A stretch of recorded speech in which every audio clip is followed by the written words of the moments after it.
Or what's up YouTube, Malowet and Matt here. As you can see from hands, we have TCG deck profile today.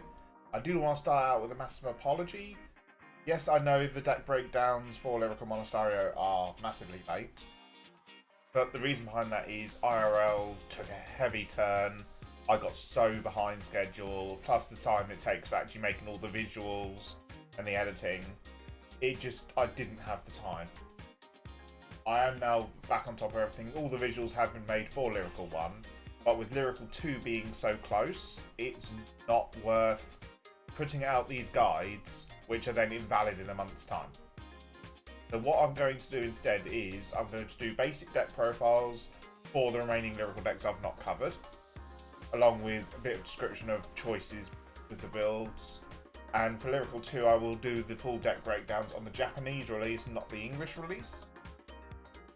And we'll go from there. So we're going to start off with one of, obviously, as you can see from the sleeves, one of my Kairi lists. We are going to start with the Ghost Gems list. So this is the more common list you will see out of all the Kairi lists. But we shall go through all of them and see where we go. Start off with the starter. Obviously, we have gone for Aces Neon. Got the usual starter skill of, when this card is rode upon, if you went second, draw a card. Nice and simple. Next up is Grade 1, Aces Nanami. Nanami's got the skill of, when this unit is placed on Vanguard Circle, may choose a Grade 1 or lower from your drop zone, and call it to rearguard in rest position. Second skill is, when this unit is placed on Rearguard Circle, it gets power plus 2000 to end their turn. So the second skill is not used because we don't use it inside the main deck. But the first skill is really nice. It lets you get whatever you discard for your ride deck cost for an enemy back to the field. So obviously, say for example I discarded this, I can then call this back out at rest. It lets you reuse your triggers a lot easier, because obviously you can use a trigger for the discard now, call it out with this, and then bounce it back to hand with one of your future skills. Like Aces Kiura. Kiura's got the skill of, when she attacks on the Vanguard Circle, you can choose one of your rear guards and bounce it back to your hand. Second skill is, when she attacks whilst being boosted, she gets plus 5000, but that's only on the rearguard circle, so we don't use that skill again. Same for like Nanami, we don't have her in the main deck, so there's no point to that. But the first skill lets us be a bit more aggro on our turn 2, so we can call, so say for example we've got this in the back row from using Nanami's skill. We ride up, this is here, we have Kairi here, swing with example here, obviously swing with this, we can then bounce this back to hand to shield with. The other options people do run outside of Nanami and Kiura is Grade 1 and the Grade 2 for the Willista line. Obviously, Grade 1 Willista is Proof of Hard Work Willista. Her skill is, when this unit is rode upon, you can put a card from your hand into your soul, then search your deck for up to one gem card, reveal it to your opponent and put it into your hand and shuffle your deck. The reason this obviously is used is because we do include True Hearted Ruby in the deck to actually generate soul, cycle through the deck a bit quicker. So obviously use it for that reason. Obviously Grade 2 Expanding World Willista. It's got the auto Vanguard Circle once a turn skill. When you play a gem card, you can draw a card. Obviously you then use this, put a card from hand into soul, get the True Hearted Ruby, play the True Hearted Ruby, draw 2, ditch 1, put the Ruby to soul, then this lets you draw an extra card on top. Both of them do give technical +1s, but this engine does require more on you having an expendable hand in the early game, because obviously this costs soul, then the True Hearted Ruby costs another card discard. Sorry, this card costs a card from hand to soul. Ruby then costs another discard on top, so you're more reliant on how good you've drawn in the game, whereas this is more forgiving with what you draw. So obviously if you draw into a handful of triggers, you can discard a trigger and then get the trigger back to guard with. Both do work, but obviously I've gone for this version because it is less punishing.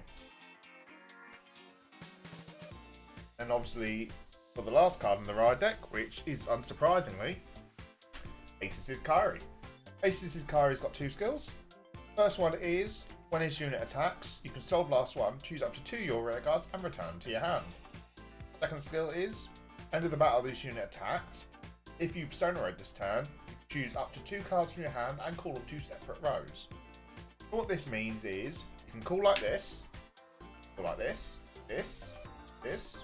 You just can't do this or this.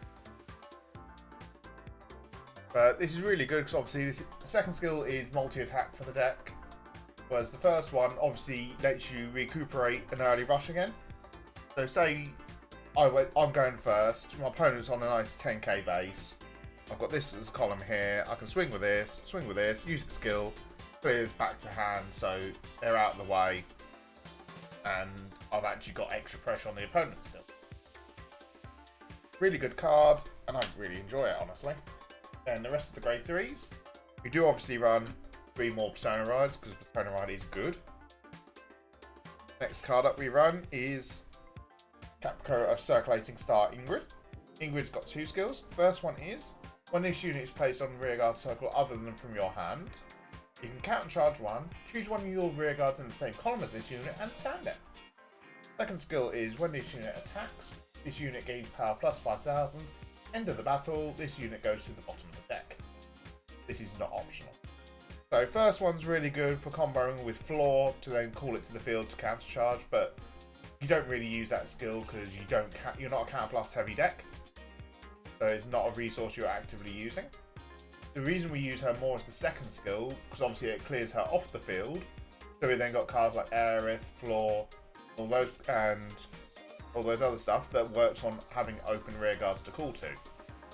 So this is really good for the actual clear in the front row to then multi-attack off with. Next card up we do run is Selfie Practice Annalise. Annalise has got the skill of end of the battle, each unit attacks whilst being boosted. Put her into your souls, choose one of your rearguards, and it gets power plus 5,000. So this is really good because obviously again it's a front row clearer. Plus it also gets to give something else 5,000 power like Nesta, which then obviously is a restander, so obviously you're getting multiple uses out of said 5k. You could run more copies of Ingrid and Annalise, but I choose not to for the sheer fact of I don't want too many cards I can't guard within the deck, because with our trigger lineup being more draw based, you do need that extra bit of cards you can dedicate as shield power. Once we get to Lyrical Wave 2 and we actually get the 10k draws, things might change and you can afford to run more grade 3s because obviously you've gained that extra bit of shield, but it will need testing once that is out. Grade 2s, following the Ghost theme, we do run 1 copy of Dedicated Serenade Eleanor. Eleanor's got the skill of when this unit attacks, Soul Blast 2 to have this unit get 15,000 power. End of that battle, you then put her on the top of your deck. So, really good card, but very soul heavy in a deck that does need its soul. And the fact of her stacking on top of the deck is actually a hard problem for this deck. Whereas obviously Felty Rosa wants the Ghost on top of the deck so she can then call them back down again, get extra drives. Kairi doesn't have that manipulative ability. So obviously, you put her on top guarantees you're not going to get triggers. So you want to more use her when you're going for your final push, hence why I only run 1. But she is still really good numbers nonetheless. Carrying on the combo stuff, we do run 3 copies of Distinct Word Sense Floor. Floor's got the skill of when this unit is placed on rearguard circle from hand, build top card of your deck, and if it's a unit that is not grade 2, you can call it to an open rearguard circle. If you did not call the card, put the revealed card onto the bottom of your deck. This is really good for the fact of you can call this off of Kairi and Aerith to then make a full column. Or if you're doing it after Kairi, you've got 2 open front rows, so you make a column with the Floor and something else. Floor can then check top card and then call it to the other front row open rearguard circle, making 5 attacks. Honestly, really fun combos. It does help you plus a bit more, because obviously you can, even on the early turns with Kiura, you can call this down, get a booster behind her, swing in with it, bounce her back with Kiura skill. You've still got that booster then for the following turn.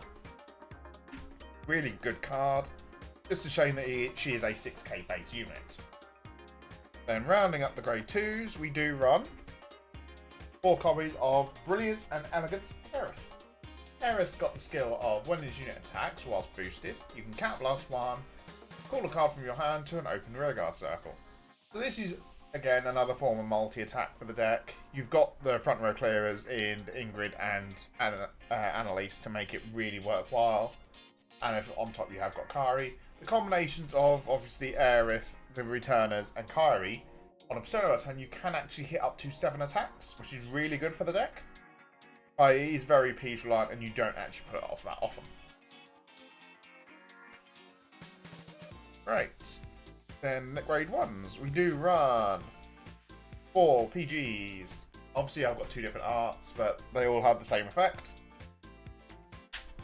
And the reason is because I pulled this one, and I've retaining these ones, and I just can't bother to get rid of this for another copy of this. So, we are going to stay awkward and have 2 different patterns in this deck. But they've got the usual skill of, when it's placed on Guardian Circle, if you've got 1 or less cards in hand, you don't have to discard.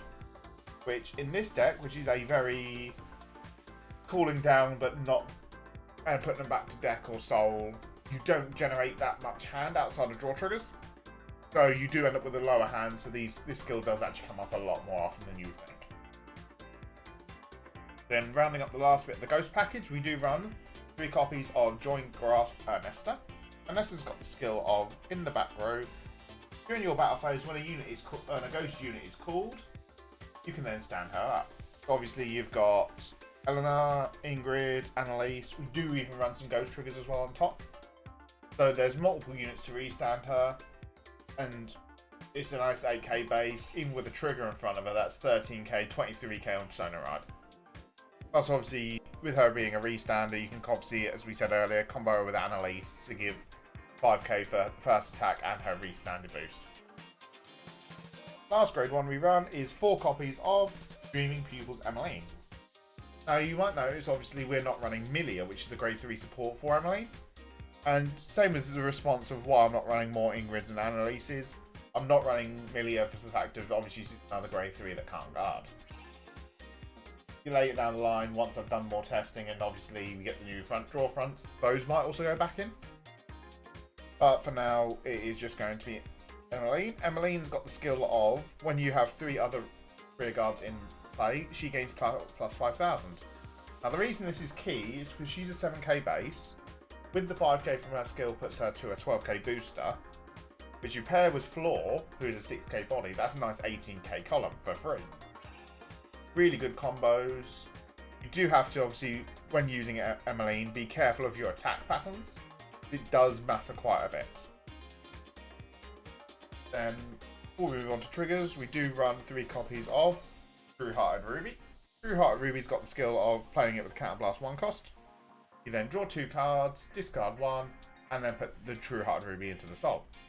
Obviously, this is a cycle engine, plus minus 0, but generates soul on top, which is a very useful resource in this deck. Overall, it's a really good card. As I said earlier when discussing the ride lines, you can run the Willista ride line alongside it to guarantee it. But obviously, if you're doing that, you can then cut back on the rubies if you want to, because you're guaranteeing your one, plus you're generating the extra soul from the card from hand from proof of effort skill. So by doing that, you could then run, for example, 2 Milias, 1 more of each of these, run some extra grade 1 options like Bunching Girl Sia, who I'm not using. But there's so much you can do with the deck. Then obviously triggers, we have the 1 over trigger. Garveria is best option. If you're saying something else, you're wrong. Over trigger's got the skill of when this unit is attacking. When you check it on a drive check, for the rest of the game, all of your rear guards gain the power of 10,000. So skill goes to you as a player, so it doesn't stick to a certain rear guard or Vanguard even. But everything's constantly going to be having extra 10,000 power, so it does push out bigger numbers than what you already were. Then for normal triggers, we do run 6 draws and 5 crits. and 4 heals. A few things I do want to cover. First up is obviously draw triggers. You should be running 4 ghost draw triggers over some of these. More for the fact of this is a ghost that works with an Esther. Same with the crit triggers. I should honestly be maxing out on button Nora's over 2 of the card deck ones. The reason I'm not is literally the sheer fact of I haven't got hollows.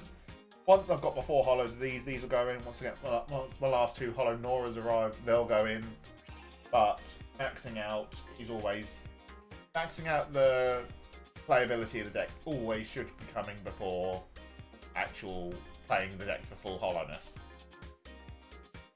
Next up is obviously I'm going to discuss the trigger lineup. The reason I've gone for 6 draws 5 crits instead of the usual 7 crit 4 draw, 8 crit 3 draw is more the fact of when you've got the likes of Ingrid, Annalise clearing your front row, Kairi clears your front row, you're not always going to have somewhere to put the crit triggers. So where I've got the usual part of putting the triggers onto like an Esther, I'd rather at that point have 10k in the draw from the draw triggers because you're actually getting something out of it at that point, rather than chucking a crit trigger on a boost that's going to make no difference. That's my honest thoughts on it. Same with my Multi-Rosa should be following the same method now of you want to give power over, you want to actually plus where you can in the deck. But those are my honest thoughts. One thing I obviously did mention about, one other option I did obviously mention about whilst discussing the grade 1s was Punching Girl Seer. Punching Girl Seer's got the skill of when she's placed on rearguard circle, you can Soul Blast 1, look at the top card of your deck and call it to open rearguard circle or put it in your hand. If you put it into your hand, you choose a card from your hand to discard it. This is another option you can run instead of the Emmeline's. But I will recommend, if you're going for the Emmeline's, you want to drop the floors, because Seer boosting a floor, it doesn't even hit 10k. But this does the same sort of thing as floor, it just costs a Soul Blast instead. But you have a bit more control over what you can and can't call. But obviously, if you cut that, then for that, you could then run 4 of those instead of the Emmeline's, cut the 3 floors, run 1 more Ingrid, Annalise, and the Eleanor just to build up your ghost line a bit more. You could even run some other grade 1 options. You could even keep a couple of these in still, whilst just cut 3 of these for the 3 tiers. So you're running less grade 2s. You've still got the good columns that this can make with these. Still put a bit of pressure on. But that is going to be it for this video.